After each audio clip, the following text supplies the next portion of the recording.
Ndou is one of those people who knows how to fight. He was a boxing world champion, and although he's hung up his boxing gloves, he's still fighting, but in a courtroom these days. He had a tough childhood and upbringing, which is really how he learnt to fight, on the streets. He details his upbringing and his incredible career in Tough Love, a book which is out now. Lovemore Ndou, thank you so much for joining me. Thanks for having me on the program. It's a pleasure.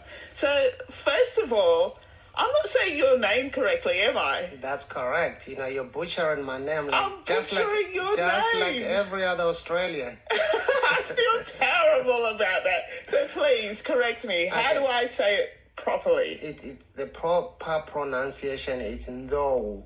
Ndou. So it's Lovemore Ndou, not Lovemore Ndou. Lovemore Ndou. Ndou.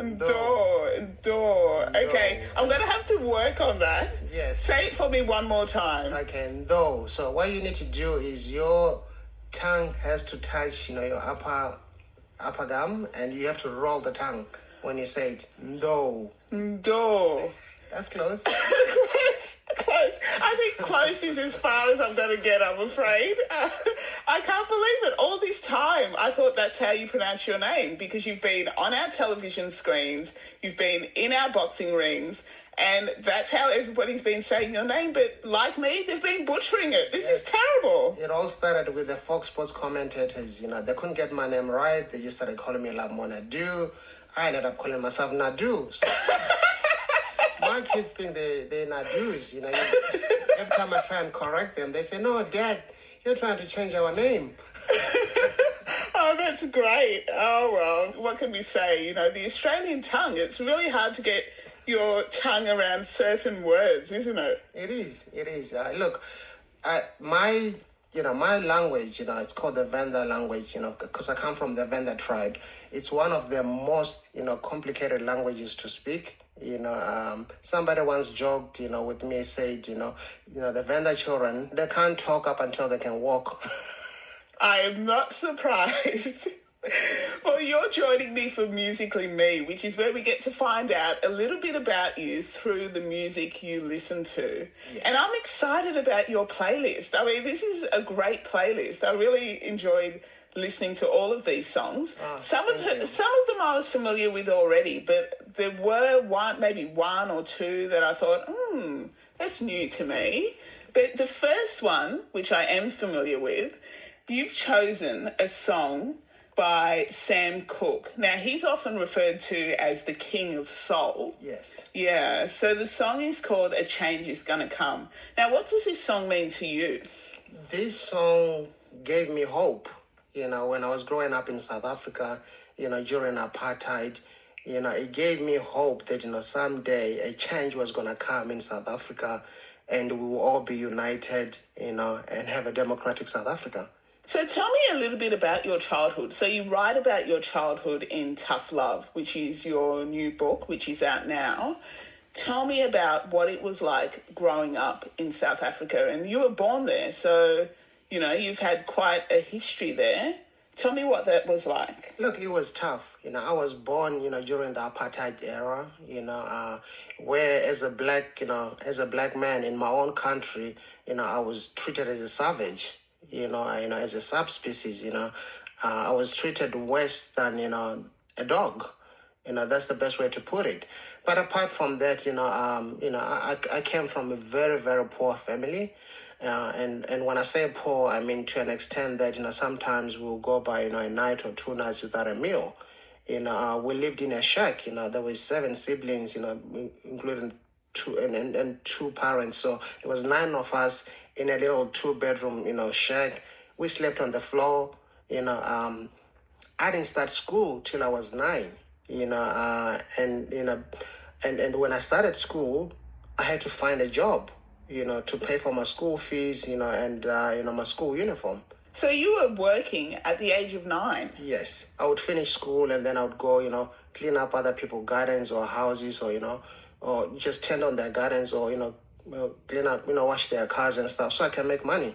So you were essentially helping your parents out to help finance your future? I was helping my parents out and I was helping myself. I was pretty much helping the whole family. That's not just the only thing I did. As the firstborn in the family, in my tribe, that came with a lot of responsibilities. My father was a mechanic, but he was also a fisherman. So my responsibility was to help him with the fishing, to an extent that, I used to swim, in crocodile-infested, rivers to catch fish. So, I could help the family. You know what they say, when, times are tough, you take any tough action you can, So I risked with my life, to help out the family. Yeah, and you had quite the tough upbringing. I mean, I was reading your book and there are some instances where it's quite alarming, some of what you went through. Can you tell us a little bit about that? Look, I witnessed a lot of atrocities, I saw people die at a very young age, and I saw people getting butchered, I don't know if you know about the necklace, which is they used to put a tire on somebody's head and dose them with petrol. So I witnessed those things. A friend of mine, when I was 13, a 12-year-old friend of mine, he was shot, and he died in my arms. So, I did witness a lot of, atrocities, and, those are things I had to carry with me. I still carry those things with me up to today. There were times where, I would wake up, from nightmares. And in fact, the funny thing is, I find writing this book, kind of helped me to deal with these, situations, how they say sometimes, if you fear something, you got to face up to it. I found writing this book, was therapy to me. So I had to face up to these things. And, it helped me, dealing with these nightmares. In the background of all this, I mean, you had enough going on as it was, but then there was the apartheid system as well on top of that. Tell me a little bit about what it was like growing up as a black man in South Africa during the apartheid era. Look, obviously, apartheid is about segregation. It's about dividing people, only because of the color of their skin. It was hard, for black people, like I already said, we were treated as savages, in our own country. We couldn't vote in our own country. We had to live, in the places where they used to place us, to live, you couldn't place your dog to live, They treated their dogs, better than they treated, black people. It was very common to see, a white man driving in a ute, with his dog sitting right in, next to him in the front, and the black man sitting right in the back of the ute while it's raining. So that's just one of those, that's just a few examples that I'm giving. But, it's not just that, even in terms of education, we were fed what, used to be called the Bantu education system, which was pretty much, an educational system designed to fail, black people, and the educational system designed, to prepare us to continue to be, subspecies.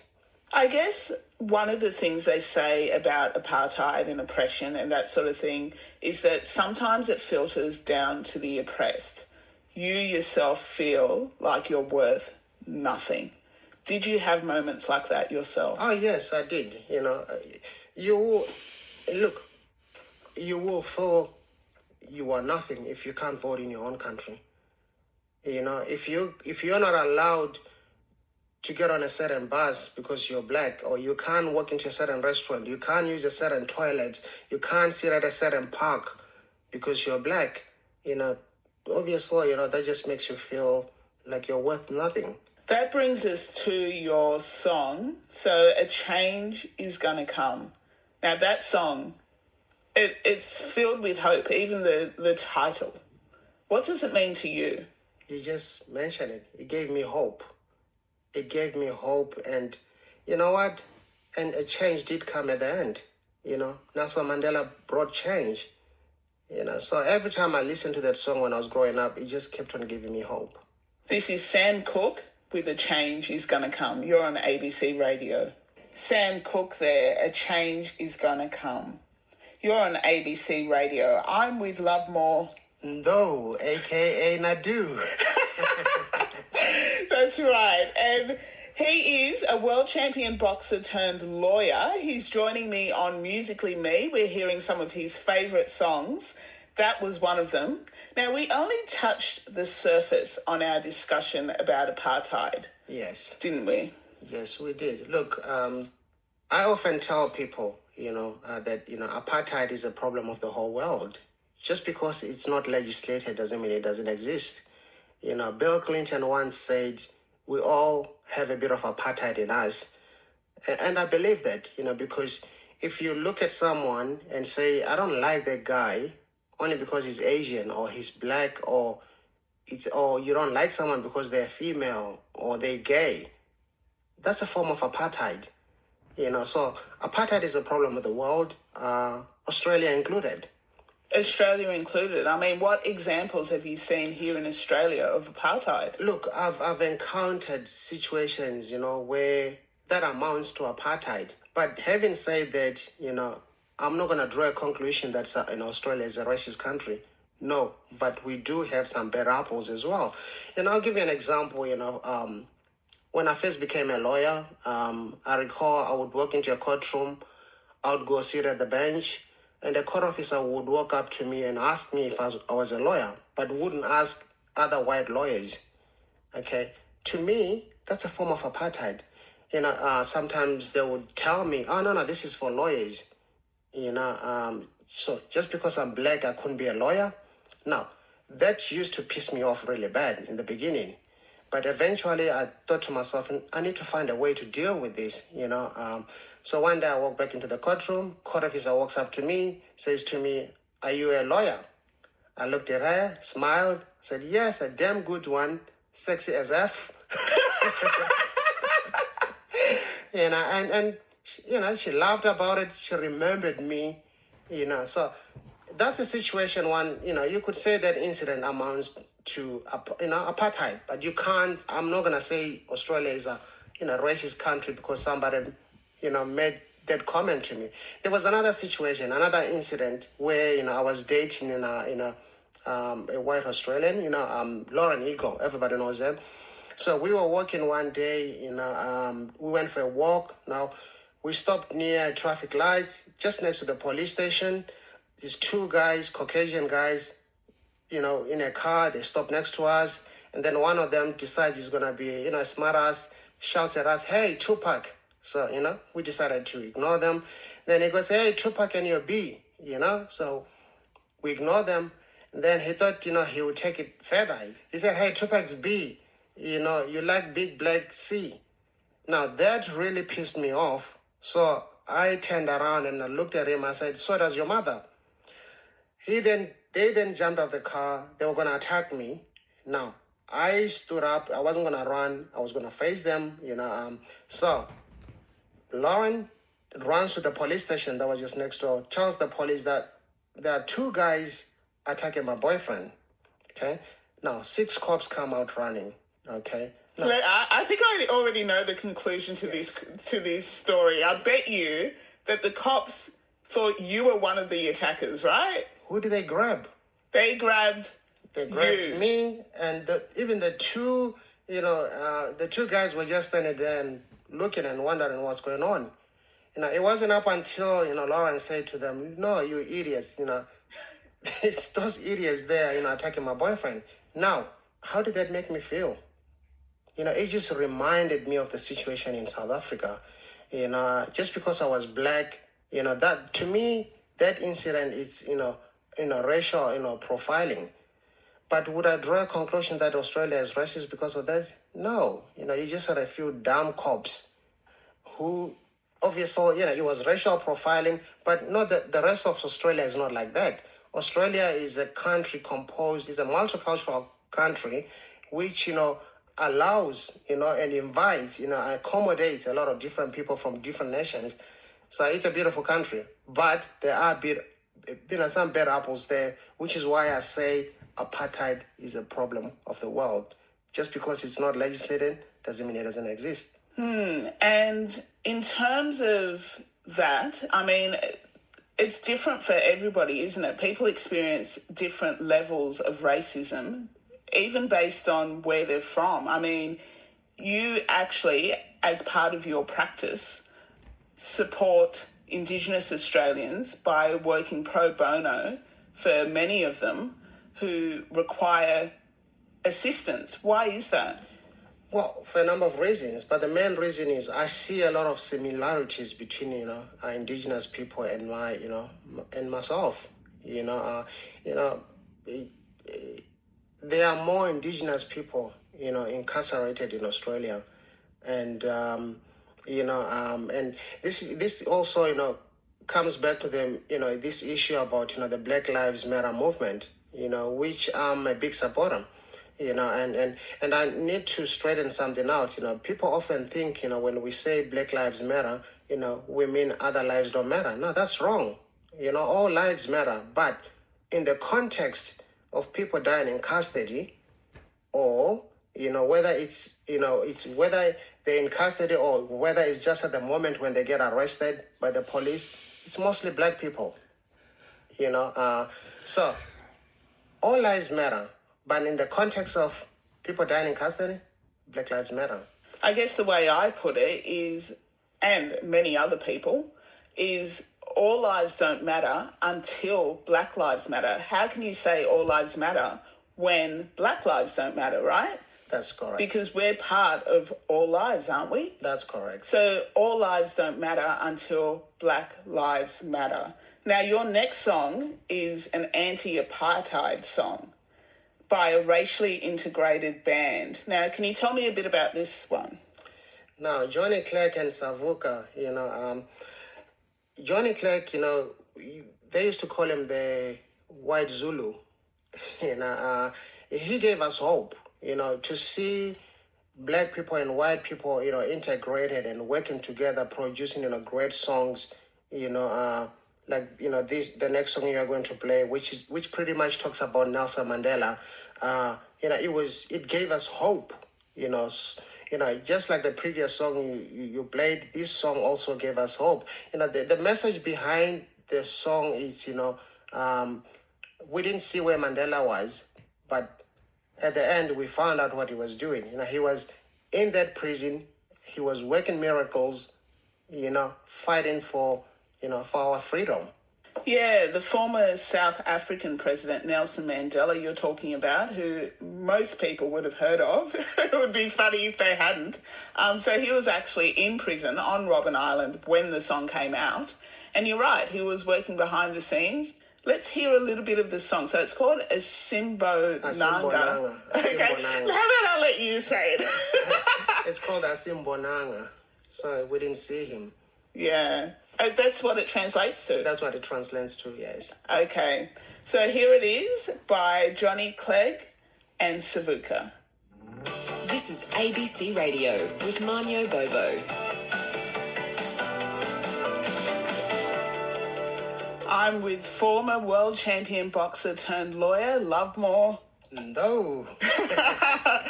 As I mentioned, Lovemore, you've written a book called Tough Love. Can you please read a passage from that book for us? Yes, I actually read chapter 6, which is, dedicated to my mother. It's called Tears in the Dust. The one constant in my life in those days of endless uncertainty was my mother.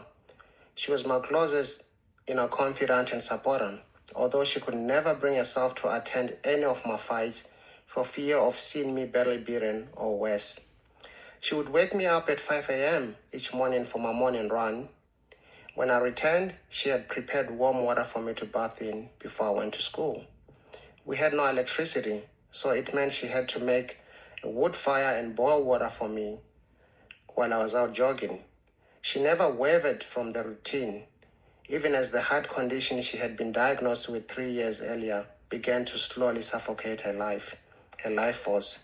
She had just turned 40, and yet her symptoms worsened a little with each passing month. The day she passed away, 24 November 1992, was the worst of my life.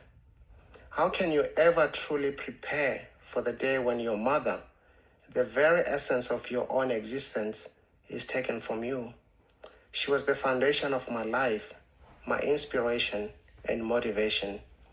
The day she died was probably the last time in my life I ever cried. I can still feel the gut-wrenching despair of a passing as if it were yesterday. I had just finished writing my year 12 exams.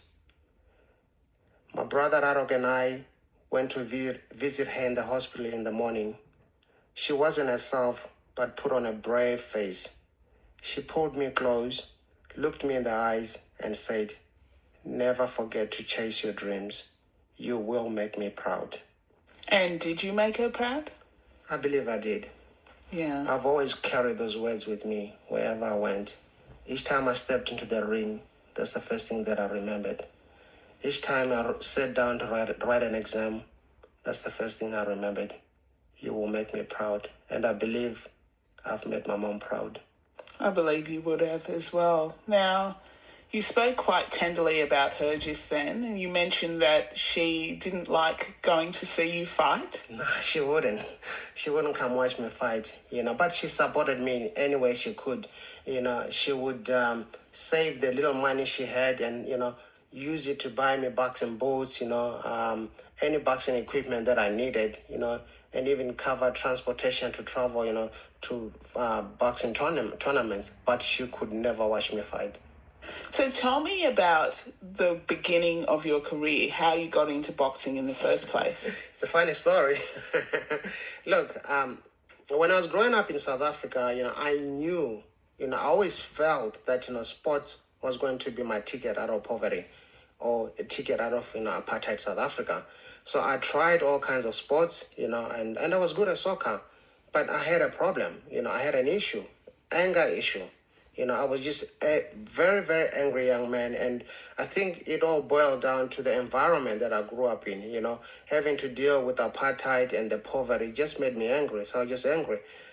Now, that didn't help, when it came to playing soccer, because every time somebody played rough, I would turn around and I'll knock them out. And then I'll get red carded. So I didn't last long in the field.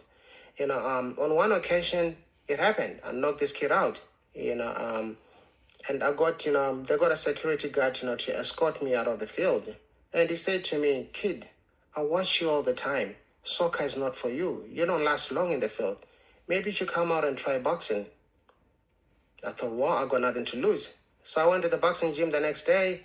It turned out this guy was a boxing trainer and a boxer himself.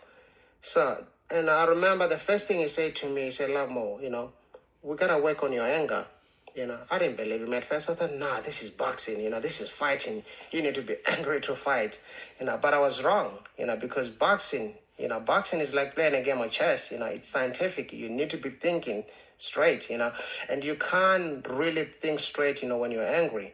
You try and solve a problem when you're angry, you end up making more mistakes. But if you calm down, you can solve the problem. The same applies to boxing. So I had to learn the hard way. He had to put me in sparring with bigger boys, and they beat me up. And then I started telling myself, well, I gotta listen. So when I started listening, I realized each time I calmed down, I would counter punch and I would do well. It changed me as a person. It didn't just help my boxing career. It also changed me to become this calm and collected person that I am today. And I'm very thankful to that because, growing up in South Africa then, at a time, where almost every teenager walked around with a gun or a knife, had I not changed my attitude, I'll probably be dead today or locked up in jail. So I'm very, very grateful to boxing for that. So tell me about what it was like fighting really early on in your career. Look, I went on to become 4-time South African champion as an amateur, but it wasn't easy. There was always politics in the sport, in particular during apartheid. South Africa used to, they used to have back in the day, they used to have a white champion and a black champion in each division. Eventually they decided to form one organization where you could just have one champion. But that wasn't easy for black fighters because all the officials were white and racist to the core. So for a black fighter to win, you had to knock out your opponent. So it made it really difficult for us, as black fighters, to excel. But one thing, despite having won, 3 world titles, one thing that I look back and I feel, is missing, is I didn't get the opportunity to fight in the Olympics, only because South Africa was barred, from international competition because of racism, because of apartheid. So I feel, apartheid denied me that opportunity to go compete in the Olympics. And I personally believe, I would have won gold, but, you just live with it. So your weight division, did you change weight divisions like a lot of boxers do? Look, when I started, when I was young, I started as a featherweight, but when you grow, you put on weight, you get, you gain more muscle, so you move up in divisions. So I started as a featherweight and I finished as a welterweight. So, I've gone up 1, 2, 3, about 4 divisions. And what would you say is your most memorable fight? Look, I would say winning the world title, my first world title, in Sydney. It's every fighter's dream to win a world title. So to eventually win that world title, that was very, very touching for me. But winning my second world title in South Africa was the biggest thing for me. This very same country that denied me that opportunity to excel, to fight there in front of my people, win the world title, and even get an opportunity to dedicate it to my lifetime hero, Nelson Mandela, that was very touching to me. So that's one of the most memorable, wins. So tell me what it's like out there in the ring. Tell me the steps leading up to a fight, getting in that ring, being punched in the face, no doubt. Look, it's a fight. You gotta prepare. It's a fight. That's why, I got respect for anyone that steps into the ring. Boxing is brutal. I have to be honest. It's a brutal sport. You have to have a good reason to fight. I had a good reason. I wanted to, it was my way out of poverty. It was my way out of, apartheid South Africa. So I had a good reason. So I wouldn't encourage anyone to fight if they don't have a good reason. The truth is, if I was born in Australia where I had all these opportunities, I don't think I would have taken up boxing, and I always tell them, I will never encourage my children to fight because they don't have a reason to fight. They've got everything they need, they want, So it takes a lot of preparation. You got to prepare your mind, you got to prepare your body up until the day. At the moment you step into the ring, you got to make sure you're ready. You got to have that confidence, some people call it cockiness, ego, whatever. But you gotta have it in you. You can't doubt yourself. It's you gotta look at the ring as your jungle. You're like the lion in the jungle, so it's your jungle. And it's not just the ring. I mean, you wrote in your book, Tough Love, about tussles you've had with boxing great Jeff Fennick outside of the ring. Yeah, look, sometimes things are said, and things that are, for example, people say things to promote fights and sell, try and sell tickets. But sometimes, for example, what happened with Jeff, he left a very nasty, message on my, on my voicemail, and the police got involved. I don't think he meant what he said, because, I'll be the first one to defend Jeff. Jeff is not racist. Jeff works with a lot of, his best friend is Mike Tyson. So, his best friend, he's got a lot of, black friends. He works with a lot of islanders, the Lebanese. So he works with everybody. So he's not racist. But the message he left, if you listen to it, you would think, wow, that's racist. But I know what he was doing. He was trying to sell tickets. He was trying to promote a fight. He was trying to goad me into a fight, to fight his fighter. And it happened at the end. So that's just boxing. Well, I absolutely love your next song. This is written by Bob Dylan and famously covered by Guns N' Roses and Eric Clapton. I'm talking about Knocking on Heaven's Door. You've chosen a different version, though, by Black Mambazo and Dolly Parton. Why have you chosen this version? Because that relates to me. I've always been a big fan of, Black Mambazo and a big fan of Dolly Parton. I love her. So that's one of the reasons why I chose it. But, the words, the lyrics, they just touch me. So do you feel like you're knocking on heaven's door every time you step into that ring? I'm still knocking on heaven's door every day. I feel in life you are always knocking on heaven's door. All right, let's hear it now. Knocking on heaven's door. That was knocking on heaven's door. Now tell me, Lovemore, how did you actually end up in Australia? It's a funny story because I got an opportunity to fight in Australia, in 1995. I just came here for one fight. And I remember, before I left, South Africa, I did some research about Australia. And I read somewhere where they were saying, Australia used to have, keep Australia white policy. So I thought to myself, you know what? I expected to be treated the same way I was treated by white South Africans when I came to Australia. But I was shocked, when I came here, people saw a human being. They didn't see a black man. So, the reception that I received was great and made me fall in love with the country. And, I recall I was married then and I went back. I told my wife we're moving to Australia. And then the following year we moved to Australia. And how did you end up becoming a lawyer? I mean, that's quite, when I think about it, you've had an incredible career as a boxer. Now you're a lawyer. They seem like two very different professions. Look, there are some similarities. Boxers, are egomaniacs, so are lawyers. Look, you all came from an incident that occurred when I was 16. When I was 16, I was arrested on trumped-up charges. There was an allegation that I, sexually assaulted a white girl only because, in South Africa, only because she took a liking on me, at a time when, mixed relations were not allowed.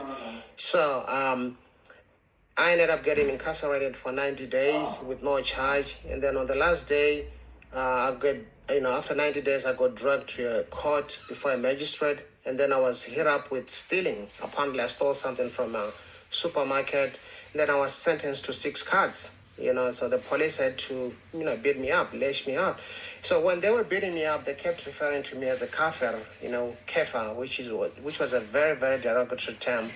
So I got really upset and told them not to F off. No. Now, that was the biggest mistake I made because they almost killed me after that. They started kicking me. They broke my arm. They chipped my tooth. They set a dog on me. It almost beat my eye off. In fact, that scar on your face, that little scar that people think is from boxing, is actually from this incident you're describing now. Yes, that's a dog bite. Now, I recall, I was in hospital recovering, and I thought to myself, no, this is unfair. This is not justice. You know what? I need to fight for justice one day. That's when I decided to become a lawyer. That moment, I said, one day I'm going to become a lawyer or a political activist. And also my dealings, with, boxing promoters and, boxing managers. There's a lot of shady, characters in the sport. So that's one of the reasons why I decided to become a lawyer. And are you still interested in politics? Definitely. I'm definitely moving back to South Africa in the future to get into politics. I feel I can help bring some changes in South Africa. Look, South Africa has been a democratic state for 26 years now, but nothing has changed. People are still using the bucket sanitation system. People still, live in shacks. Children still go to bed, with no meal. What has changed? There's so much corruption. Somebody needs to change it. And that's why I'm going back, to South Africa to get into politics, to try and bring some changes. It won't be an easy thing to do, but it can be done. Nothing is impossible. So your final song for us is Do You Feel Like We Do by Peter Frampton. Why this song? This is a question I always put out there to politicians. If a politician comes to you, trying to sell you hope, and optimism so you can vote for them, the first thing you need to ask them is, do they feel like you do? Because after, for example, in Africa, the politicians will come tell you, we're going to build houses, we're going to do this for you, vote for us. But at the end of the day, they go home, they go back to their mansion, they sleep in, under silky sheets.